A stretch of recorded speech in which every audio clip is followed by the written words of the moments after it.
कच्चा घर देख करके किसी से रिश्ता मत तोड़ना, क्योंकि अनुभव है बुजुर्गों का कि मिट्टी की पकड़ मजबूत होती है। संगमरमर पर तो पैर अक्सर फिसलते ही देखे हैं। नमस्कार, मैं हूं कमल श्रीमाली। आप सभी का बहुत बहुत स्वागत आपके अपने चैनल में और मासिक राशिफल मई 2025 के इस विशेष एपिसोड में। ये एपिसोड कर्क राशि के लिए है और ये राशिफल आपकी राशि, नाम राशि अर्थात मून साइन पर आधारित है। हर मासिक राशिफल के विशेष एपिसोड में हम बहुत सारे सेक्टर का विश्लेषण करते हैं। इस बार भी वैसा ही करेंगे। सबसे पहले मैं आपको बता रहा हूँ आपकी इनकम और इन्वेस्टमेंट के बारे में। जहाँ तक इनकम गेन प्रॉफिट का सवाल है, राशि से 11th हाउस से लाभ भाव से इसका विश्लेषण किया जाता है। आपकी कर्क राशि से लाभ भाव के स्वामी शुक्र, जो कि इस समय उच्च राशि के चल रहे हैं और 31 मई 2025 तक उच्च राशि में ही विराजमान रहेंगे। यहाँ पर भाग्य भाव में लक्ष्मी नारायण योग भी बन रहा है। तो साथ ही साथ शुक्र बृहस्पति के घर में है और बृहस्पति शुक्र के घर में है, एक्सचेंज लॉर्ड बने हुए हैं। तो ऐसी स्थिति में भाग्यवशात आपको अच्छा लाभ मिलेगा। जो भी काम करेंगे उसमें आपको लक का सपोर्ट दिखाई देगा, या ये बोल सकते हैं कि लोग जो भाग्य को मानने वाले हैं उन लोगों को कर्म से ज़्यादा भाग्य का फल मिलेगा और आपको बहुत ही ज़्यादा स्पीडली गेन होने के योग बनेंगे। तो मई 2025 में आप में से वे लोग जो फैशन एंड कॉस्मेटिक से संबंधित कामकाज करते हैं, रेडीमेड गारमेंट, इवेंट एंटरटेनमेंट या फिर शो बिजनेस, सजावटी सामान का कामकाज करते हैं, उन लोगों के लिए स्थितियाँ बहुत बेटर है।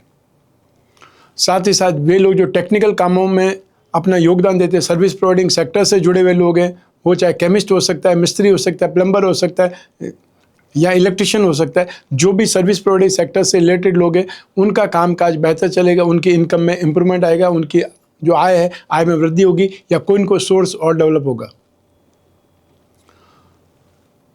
14 मई तक, जब तक बृहस्पति राशि से 11th हाउस में है, लाभ भाव में, वहाँ तक आप में से वे लोग जो फाइनेंस या फाइनेंशियल ब्रोकरेज का कामकाज करते हैं या गिरवी का कामकाज करते हैं या एजुकेशन सेक्टर से संबंधित कोई कामकाज करते हैं या राजनीति में हैं, उन लोगों के लिए भी 14 मई तक स्थितियां बहुत ज़्यादा बेटर है, शानदार है।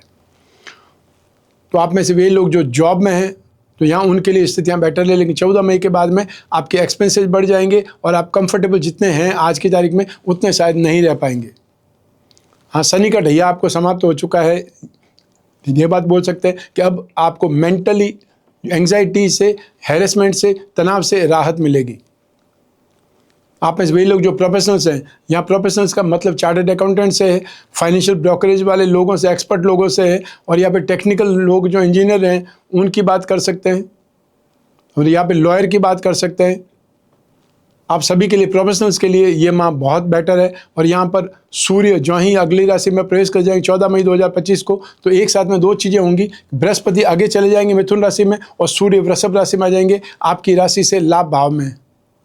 तो उस स्थिति में आपका कॉन्फिडेंस भी बढ़ेगा, आपकी स्ट्रेंथ भी बढ़ेगी और आप बेटर ढंग से, बहुत बेहतरीन ढंग से कामकाज कर पाएंगे। तो यदि कोई रिस्क लेना चाहता है तो उसको ये ध्यान रखना है कि 14 मई तक ही रिस्क लेनी है। उसके बाद के रिस्क उसको नेगेटिव हो सकती है, उस रिस्क में उसे नुकसान हो सकता है। आइए अब बात करें आपके इन्वेस्टमेंट की, संचय की। राशि से सेकंड हाउस से, धन और संपत्ति भाव से इसका विश्लेषण किया जाता है। और सेकंड भाव के स्वामी है सूर्य, जो कि आपकी राशि से 10वें भाव में मोस्ट पॉजिटिव है, अर्थात सूर्य उच्च राशि के भी हैं और यहाँ पे सूर्य को दिग्बली माना जाता है। तो ऐसी स्थिति में फाइनेंशियल गेन, इन्वेस्टमेंट से गेन ज़बरदस्त होगा, आपका कॉन्फिडेंस बहुत हाई रहेगा और आप यदि सूर्य से संबंधित चीज़ों में इन्वेस्टमेंट करेंगे तो और ज़्यादा फायदेमंद स्थिति आपको दिखाई देगी या आपको बहुत ज़्यादा लाभ हो सकता है। अनएक्सपेक्टेड गेन की बात कर सकते हैं, कंफर्टेबल स्थिति की बात कर सकते हैं। तो वो स्थिति में गोल्ड पर इन्वेस्टमेंट कर सकते हैं, गोल्ड बॉन्ड पर इन्वेस्टमेंट कर सकते हैं और यहाँ पे जेम्स एंड ज्वेलरी पर इन्वेस्टमेंट कर सकते हैं। और आने वाले समय 14 मई के बाद में स्थितियाँ और ज़्यादा बेटर हो जाएंगी, जब 18 मई से राहु भी राशि परिवर्तन करेंगे। राहु राशि परिवर्तन करके पीछे आ जाएंगे, कुंभ राशि में आ जाएंगे, तो उनकी दृष्टि सेकंड हाउस पर होगी।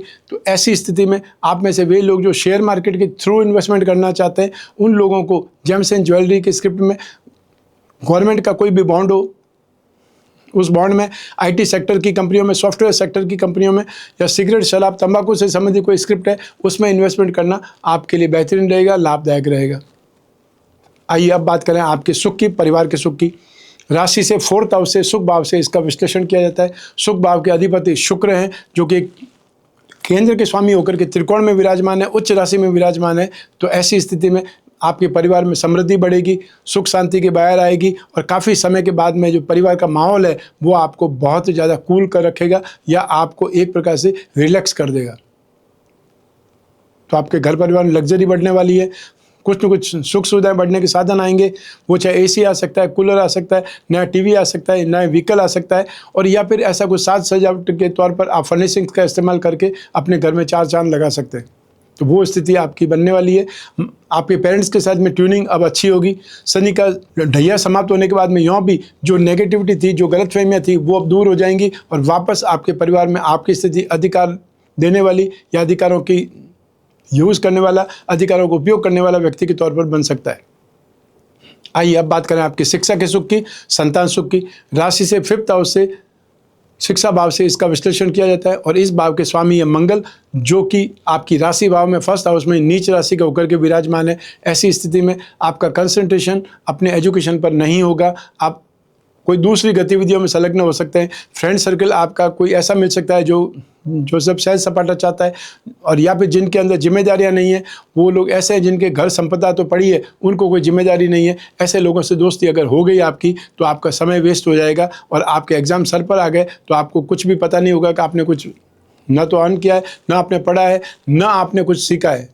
तो उस स्थिति में 6 जून 2025 तक आपको सावधान रहना है ऐसी कोई भी गतिविधियों से, या ऐसे फालतू लोगों से आप दूर हो जाएं या दूरी रख लें तो ज़्यादा बेटर है।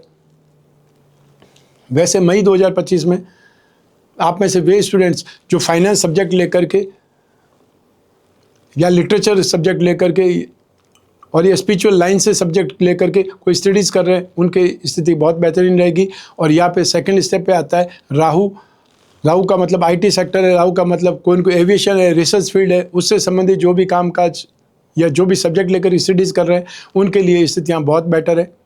आप में से वे लोग जो सिविल सर्विसेज या गवर्नमेंट सेक्टर से संबंधित कोई एग्ज़ाम देना चाहते हैं, उसकी ट्राई कर रहे हैं, तो आपको 14 मई 2025 के बाद में बहुत ज़्यादा राहत मिलने वाली है। आपकी ग्रास्पिंग, आपकी नॉलेज, आपका कॉन्फिडेंस, वो सब कुछ और इम्प्रूवमेंट पे जाएगा या आपको सपोर्ट करेगा। तो आइए अब बात करें संतान सुख की। संतान सुख के लिए भी राशि से 5th हाउस से विचार किया जाता है। इसके मालिक मंगल जो कि नेगेटिव है, तो ऐसी स्थिति में संतान के साथ विरोधाभास की स्थिति रहेगी। संतान जिद्दी या फिर अपने कोई चीज़ के लिए अड़ने वाली हो सकती है। अपनी जिद पूरी करने के लिए आपको वो कहीं न कहीं ढंग से मना सकते हैं, वो स्थितियां बन सकती है। लेकिन सब मिला करके आप समझाइश जितनी भी करेंगे, विरोध उतना ही बढ़ेगा। तो ऐसी स्थिति में ज़रूरी नहीं है हर बार संतान को समझा ही जाए। अगर वो मान लो ऐसी जिद कर रहे हैं जो कि आपकी कैपेसिटी में नहीं है, तो उसे साइडलाइन कर दीजिए, क्योंकि ये समय काल में आप कितना भी करेंगे उसके बावजूद भी आपकी संतान को संतुष्टि होने वाली नहीं है और उनकी दोस्तों के साथ में वाद विवाद खड़े हो सकते हैं, मारपीट हो सकती है, हाथापाई हो सकती है और उसका खमियाजा भी आपको ही हर्जाना दे करके चुकाना पड़ सकता है। तो ऐसी स्थिति में संतान के ऊपर नज़र रखनी है, उनकी कोई जिद पूरी करने की आवश्यकता नहीं है या उसकी तरफ आपको आगे नहीं बढ़ना है। हाँ, ये दूसरी बात है कि उनको कोई चोट लग जाती है या उनको हॉस्पिटलाइज करना पड़ता है तो फिर आपको ही पैसा खर्च करना पड़ेगा। ऐसी स्थितियाँ आ सकती है, इसलिए संतान पर ध्यान भी रखना है, नज़र भी रखनी है। आइए अब बात करें आपके स्वास्थ्य की, आपके शत्रुओं की या विरोधियों की। राशि से 6th हाउस से रोग भाव से इसका विश्लेषण किया जाता है। रोग भाव के अधिपति बृहस्पति हैं, जो कि 14 मई 2025 को राशि से 12th हाउस में नाश भाव में आगे बढ़ जाएंगे, नाश भाव में प्रवेश कर जाएंगे। तो ऐसी स्थिति में फिर आपको स्टमक, इंटेस्टाइन अर्थात पेट आते हैं, जो पाचन सिस्टम है, पाचन प्रक्रिया है, उससे संबंधित एंजाइम से संबंधित रोग परेशान कर सकते हैं। और जो डायबिटिक है उनको ये तकलीफ और ज़्यादा बढ़ सकती है, उनको अपने ऊपर ध्यान रखना पड़ेगा और जो भी ट्रीटमेंट है उसके ऊपर भी फोकस रखना पड़ेगा। जो लोग वृद्ध हैं उन्हें हड्डियों से संबंधित, घुटनों से संबंधित या आप जिन्हें हिप जॉइंट बोलते हैं, कुल्ले की हड्डी को बोलते हैं, वो परेशान कर सकती है। चाहे वो वहाँ पे उठने बैठने में उनको परेशानी हो और या उनको बहुत ज़्यादा वहाँ पे दर्द हो, वो स्थिति आ सकती है।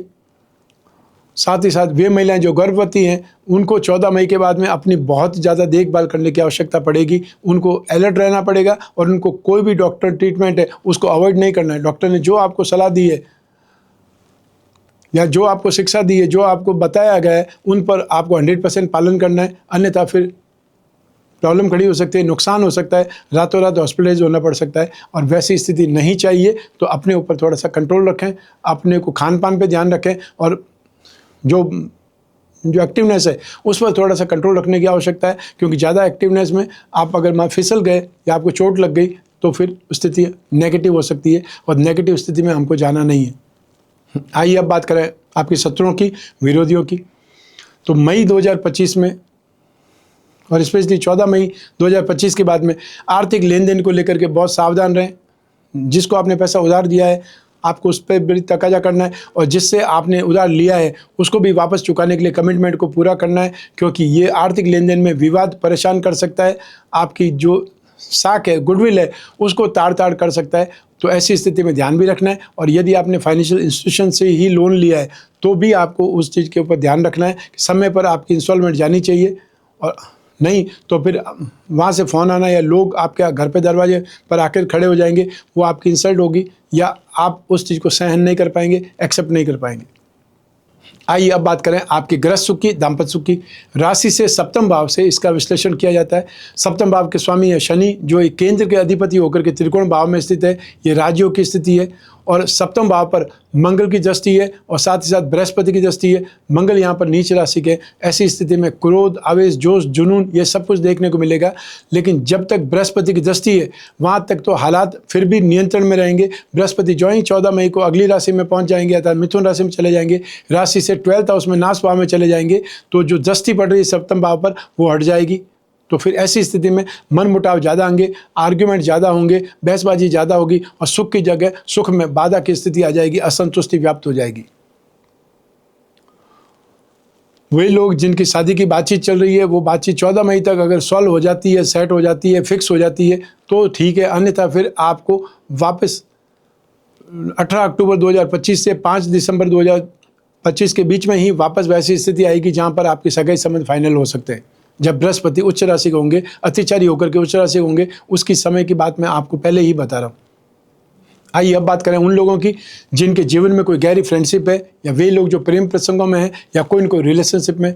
राशि से 5th हाउस से इसका विश्लेषण किया जाता है। शुक्र और 7th हाउस की इंपॉर्टेंस भी रहती है। तो शुक्र और 7th हाउस की स्थिति तो आपके लिए अच्छी है, लेकिन 5th हाउस का स्वामी जो कि मंगल है, नेगेटिव है। ऐसी स्थिति में जो आपको इम्पैक्ट मिलेगा, रिजल्ट मिलेंगे, वो भी नेगेटिव मिलेंगे। आपको आर्ग्यूमेंट से, बहसबाजी से, क्रोध से, आवेश से आपको दूर रहना है और अपने ऊपर कंट्रोल रखना है, अन्यथा आप कहीं न कहीं प्रॉब्लम में आ सकते हैं, या आपके ऊपर कोई न कोई दाग लगाया जा सकता है, बदनामी आपकी हो सकती है, और हो सकता है लीगल प्रॉब्लम में फाइट भी करना पड़े, क्योंकि जब स्वार्थ पूर्ति नहीं होती है तब ऐसी स्थितियाँ जन्म लेती है। तो ऐसी स्थिति में झूठे जो बहाने हैं, झूठे जो दिखावा की बात है, उसको नहीं करना है। कोई झूठे वादे करना नहीं है तो कि आप जो आने वाले समय में पूरे ही नहीं कर पाए।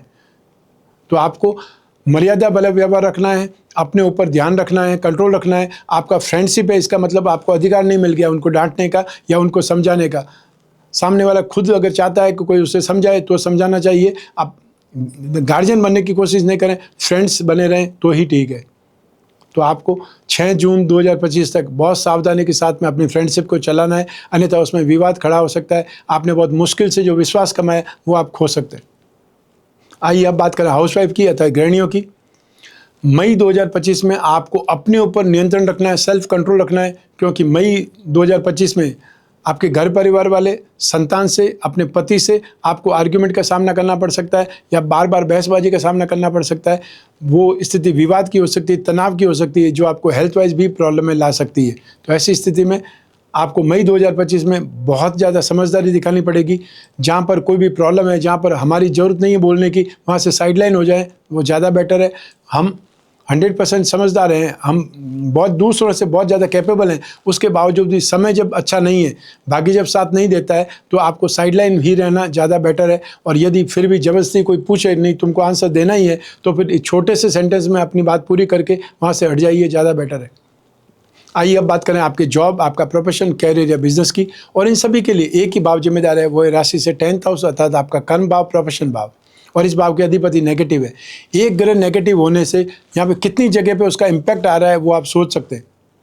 सूर्य उच्च राशि के हैं, तो ऐसी स्थिति में आप अपने कर्म क्षेत्र में, आप अपने कैरियर में, चाहे वो आपका ऑफिस है, चाहे फैक्ट्री है, चाहे शोरूम है, आप हाइपर रहेंगे, आप डोमिनेटिंग रहेंगे, और आप अपने आप को सही समझेंगे, और हर किसी के सामने अपने आप को प्रूव करने की कोशिश करेंगे कि आप कितने बड़े महान व्यक्ति है, या कितने समझदार व्यक्ति है, कितने कैपेबल व्यक्ति है, और वो आपके लिए अगेंस्ट हो जाएगा। 7 मई 2025 से बुध राशि बदल करके सूर्य के साथ में आ जाएंगे, मेष राशि में आ जाएंगे। वहाँ से स्थिति फिर भी ठीक रहेगी। वहाँ पर आपको मार्केटिंग वालों को, छोटे छोटे दुकानदार वालों को या फेरी वालों को, खोमचे वालों को फ़ायदा मिलेगा या उनका कामकाज थोड़ा सा बेटर हो जाएगा। गर्मी है, उसके बावजूद भी बोला जा सकता है कि आपको यहाँ पर जो भी आपका कामकाज है उसमें स्ट्रेंथ आपकी बढ़ेगी। और सूर्य जो ही अगली राशि में चले जाएंगे, अर्थात 14 मई को सूर्य राशि बदलेंगे, वृषभ राशि में चले जाएंगे, लाभ भाव में चले जाएंगे, तो स्थितियाँ आपके लिए अच्छी हो जाएंगी। तो ऐसी स्थिति में वे लोग जो कागज़, कपड़ा, प्रिंटिंग, टेक्सटाइल से संबंधित कामकाज करते हैं, या वे लोग जो यूट्यूबर्स हैं या अपना ब्लॉग चलाने वाले लोग हैं, अपना चैनल चलाने वाले लोग हैं, या अपना न्यूज़पेपर या मैगजीन निकालने वाले लोग हैं, साथ टेलीकॉम सेक्टर से संबंधित कामकाज करने वाले लोग हो सकते हैं, मोबाइल फ़ोन एसेसरीज का काम करने वाले लोग हो सकते हैं, उन सभी के लिए 7 मई के बाद स्थितियाँ बहुत पॉजिटिव है और 14 मई के बाद स्थितियाँ और ज़्यादा बेटर है। तो ऐसी स्थिति में यहाँ पर जो इंफ्रास्ट्रक्चर से संबंधित कामकाज वाले हैं वे असंतुष्ट रहेंगे और उन लोगों को सावधान भी रहना है, उन लोगों को रिस्क फैक्टर से बचना भी है। Land and building, building material, construction, real estate, उन सभी लोगों के लिए 6 जून तक स्थिति अच्छी नहीं है, इसलिए अपने आप को सेफ साइड में रखें, रिस्क फैक्टर में नहीं जाएं या कोई बहुत बड़ा ऐसा इन्वेस्टमेंट नहीं करें जिससे नुकसान होते ही आप एक प्रकार से वापस डाउन टू अर्थ आ जाए, वो काम आपको नहीं करना है। आइए अब बात करें मासिक राशिफल मई 2025 के उपायों की। सबसे ज़्यादा उपाय आपको करने की जरूरत है वो है मंगल की, क्योंकि आपकी राशि का जो मेन प्लेनेट है, की प्लेनेट है, एक केंद्र और त्रिकोण के स्वामी मंगल है, जो कि फर्स्ट हाउस में विराजमान है। मंगल की दान से, मंगल की पूजा उपासना से आप बहुत ज़्यादा इम्प्रूवमेंट पा सकते हैं, काफ़ी जगह से आपको राहत मिल सकती है। तो ऐसे में क्या करना है, नित्य प्रतिदिन हनुमान चालीसा या बजरंग बाण का पाठ करना है और हर मंगलवार को लाल फलों का, लाल वस्त्रों का दान देना है। आसपास यदि हनुमान मंदिर है तो वहाँ जा कर के आपको सिंदूर का चोला चढ़ाना चाहिए, और वहाँ यदि बैठने की जगह है तो थोड़ी देर बैठ करके हनुमान चालीसा या बजरंग बाण या फिर हनुमान जी का मंत्र कोई भी, स्तुति कोई भी, वो बैठ करके वहीं पढ़ सकते हैं, उससे भी आपको राहत मिलने वाली है। तो ये था मासिक राशिफल मई 2025। आपकी जन्म कुंडली में से एक रचनमा को आधार बना करके मैंने ये राशिफल आपको बतलाया है। आप चाहें तो अपनी जन्म कुंडली के संदर्भ में इस राशिफल को और सटीकता से जान सकते हैं, क्योंकि जन्म कुंडली आपकी अपनी है और आपकी अपनी डिटेल से ही बनती है।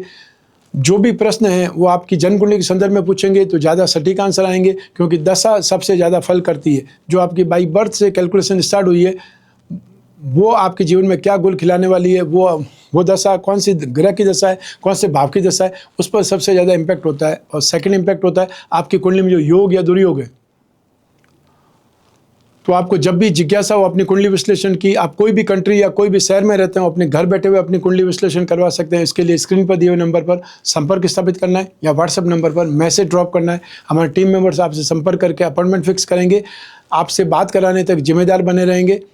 आपको जो पूछना है उससे एक पेपर पर लिख दें ताकि कोई पॉइंट आपसे छूटे नहीं, और आप और मैं ही बात करेंगे, बीच में तीसरा कोई भी नहीं होगा। ऐसी स्थिति में आप जो पूछना है पर्सनल से पर्सनल क्वेश्चन आप पूछ सकते हैं और निश्चिंत होकर के पूछ सकते हैं। और जो उपाय होंगे वो आपको लिखित में मिलेंगे, चाहे व्हाट्सएप के माध्यम से या ईमेल के माध्यम से, या आपके ऊपर चॉइस होगी। तो आप अपने कन्वीनियंट टाइम पर अपनी कुंडली का विश्लेषण करा सकते हैं। आमने सामने जैसे बैठे हुए वैसे ही वीडियो कॉन्फ्रेंसिंग पे बात हो सकती है। सिर्फ आपको एक छोटा सा एफर्ट करना है, वो है स्क्रीन पर दिए हुए नंबर पर संपर्क करके अपॉइंटमेंट फिक्स करने का। मैं हमेशा कामना करता हूं कि आप स्वस्थ रहें, प्रसन्न रहें, सुरक्षित रहें, अपना और अपने परिवार का बहुत बहुत ख्याल रखें। आप सभी को मेरा नमस्कार, बहुत बहुत शुभकामनाएं। ईश्वर आपकी रक्षा करे। धन्यवाद।